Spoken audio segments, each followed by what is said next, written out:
सबकी नकल की जा सकती है इस पृथ्वी में, लेकिन चरित्र, व्यवहार, संस्कार और ज्ञान की नकल कभी नहीं की जा सकती। नमस्कार दोस्तों, मैं ज्योतिष आचार्य सचिन कुकरेती आपका अपने चैनल नीलकंठ ज्योतिष में हार्दिक अभिनंदन करता हूँ। आज का ये ज्योतिष का कार्यक्रम कुंभ राशि के लिए बेहद खास है। देवताओं के गुरु देवगुरु बृहस्पति मार्गी से वक्री होने जा रहे हैं 29 जुलाई में, ठीक है, और 24 नवंबर 2022 तक देवगुरु वक्री रहेंगे 119 दिनों के लिए।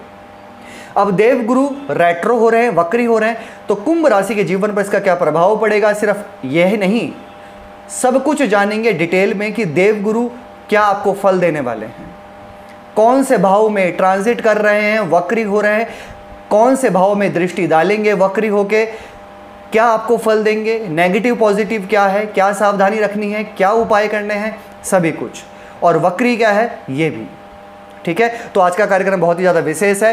ये कार्यक्रम आपकी जन्म की राशि, आपकी चंद्र राशि पर आधारित है। चलिए जानते हैं कि वक्री गुरु आपको क्या फल देने वाले हैं। सबसे पहले वक्री क्या होता है ये जान लेते हैं, और ग्रह वक्री क्यों होते हैं। बहुत लोगों के मन में शंकाएं हैं और भ्रमित हैं कि वक्री का मतलब होता है उल्टा हो जाना। कोई भी ग्रह यानी कि पृथ्वी भी कभी उल्टा नहीं चलती, ठीक है ना। सारे ग्रह सूर्य देव की परिक्रमा करते हैं, आप जानते होंगे, ठीक है। सूर्य चंद्रमा कभी वक्री नहीं होते और बाकी ग्रह वक्री मार्गी होते हैं। राहु केतु हमेशा वक्री होते हैं, ठीक है। सभी ग्रह अपनी गति के अनुसार गोचर करते हैं। जब गोचर करते हुए वो स्लो हो जाते हैं, धीमे हो जाते हैं, तो उनको वक्र अवस्था कहा जाता है।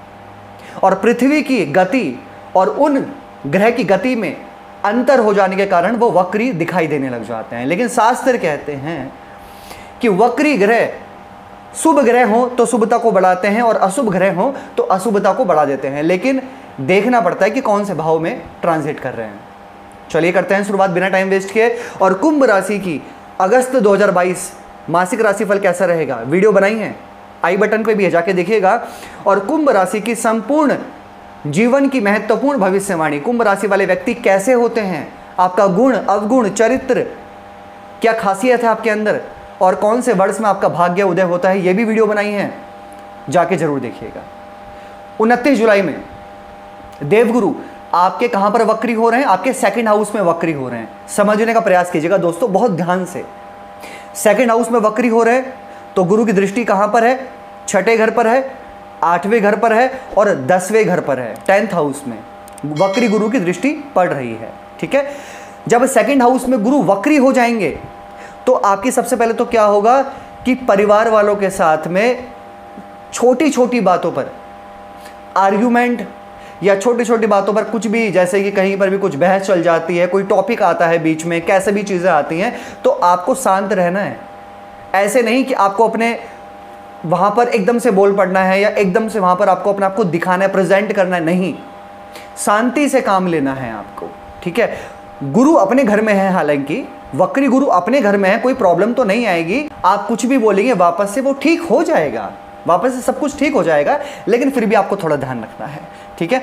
वक्री गुरु सेकंड हाउस में बैठे हैं तो सेविंग्स करने की बहुत ज़्यादा सोचेंगे और सेविंग्स करेंगे यहाँ पर, क्योंकि वक्री गुरु सेकंड हाउस में सेविंग्स भी करवाते हैं। पुरानी कोई आपने ज़मीन ले रखी थी ना काफ़ी टाइम पहले, 1 साल पहले, 5 साल पहले, 10 साल पहले, तो इस बीच में उसके बिकने के चांसेस बहुत अच्छे हो जाएंगे, ठीक है। 24 नवंबर से पहले 29 जुलाई के बाद में, यानी कि प्रॉपर्टी बिकने के चांसेस बहुत अच्छे हैं।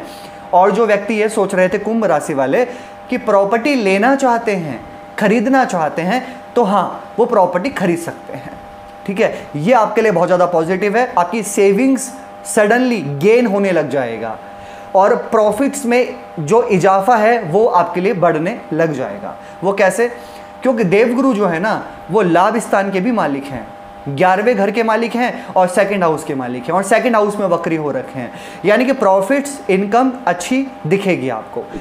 अब गुरु की दृष्टि आपके छठे घर पर भी है और आपके 8वें घर पर भी है, ठीक है। ये थोड़ा सा सही नहीं है।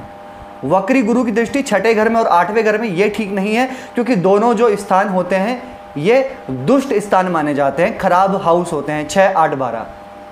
तो जब गुरु की दृष्टि यहाँ पर पड़ रही है तो कोई भी शेयर मार्केट में, स्टॉक मार्केट में, जल्दबाजी में कहीं पर भी कोई ट्रांजैक्शन नहीं करनी है, कोई इन्वेस्टमेंट नहीं करना है, किसी को भी पैसे आपको जल्दबाजी में नहीं देने हैं, ये बस आपको ध्यान रखना है, ठीक है ना। और छठे घर में जब देवगुरु की दृष्टि पड़ती है ना, तो हिडन एनिमीज यानी कि छुपे हुए शत्रु आपके बनने लग जाते हैं। और जब छुपे हुए शत्रु बनने लग जाते हैं ना, तो पीठ पीछे आपकी ही बुराई करते हैं और आपको नीचे गिराने की कोशिश करते हैं, चाहे आप कुछ भी कर रहे हैं, प्राइवेट में है, गवर्नमेंट में है, कैसा भी आपका काम है। तो ये थोड़ा ध्यान रखिएगा। और हाँ, छठे घर पे गुरु की दृष्टि जो पड़ रही है, छठा घर होता है ऋण, रोग, शत्रुओं का। ऋण, रोग, शत्रु, इन तीन चीज में से एक चीज आपके ऊपर हावी पड़ सकती है। ऐसा नहीं कि तीनों चीज, ऋण भी हावी होगा, रोग भी होगा, शत्रु भी होगा, नहीं। या तो फिर ऋण होगा, या फिर रोग होगा, या फिर शत्रु होगा, लेकिन तीनों में से एक चीज थोड़ा बहुत जरूर देखा जाएगा। हाँ, लेकिन अगर आपकी जन्म कुंडली, जैसे मैं हमेशा कहता हूं, ये जो कार्यक्रम है आपकी जन्म की राशि के ऊपर आधारित है। मेरा काम आपको नेगेटिव करना, पॉजिटिव करना नहीं है, एग्जैक्ट जानकारी देना है। यह कार्यक्रम आपकी राशि के अनुसार है। कुंभ राशि करोड़ों व्यक्ति हैं, ठीक है, मेरा भी नाम सचिन ही है। तो आपकी जन्म कुंडली कैसी है, दशा महादशा क्या चल रही है, ग्रहों की पोजीशन कैसी है, वो भी बहुत ज़्यादा डिपेंड करती है, ठीक है ना। तो आपको नेगेटिव नहीं होना है, समझना है चीज़ों को और उस पर वर्क करना है आपको, ठीक है। आठवें घर पर गुरु की दृष्टि है।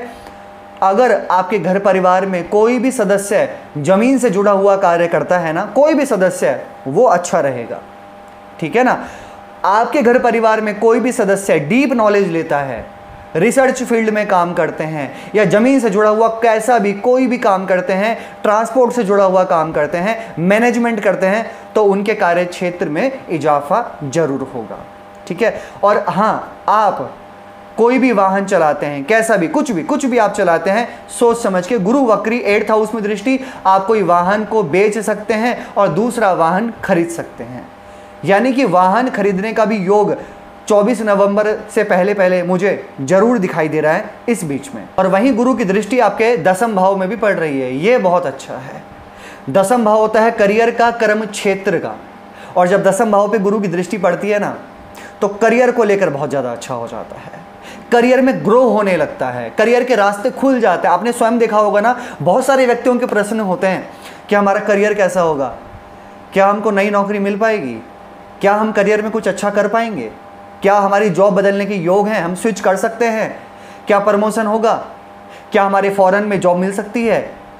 दोस्तों, सबसे पहले वक्र गुरु की दृष्टि 10th हाउस में, आपको प्रमोशंस मिलने की संभावनाएं बढ़ जाएंगी। तो अपने कार्य को बहुत सफाई से कीजिए और गलती मत निकालें, अच्छे से करें। क्या उपाय करने चाहिए कुंभ राशि वाले व्यक्ति को? अचूक उपाय अपने जीवन को अच्छा बनाने के लिए, सबसे पहले तो आप शनिदेव का बीज मंत्र तो करें। शनिवार को पीपल के पेड़ पर दिया जलाइए, या फिर शनिदेव चालीसा करें शनिवार को, और रोजाना आपको सूर्य देव को जल जरूर देना चाहिए। इसलिए आपको वीडियो लाइक कीजिएगा, शेयर कीजिएगा, बने रहेगा हमारे साथ में। धन्यवाद।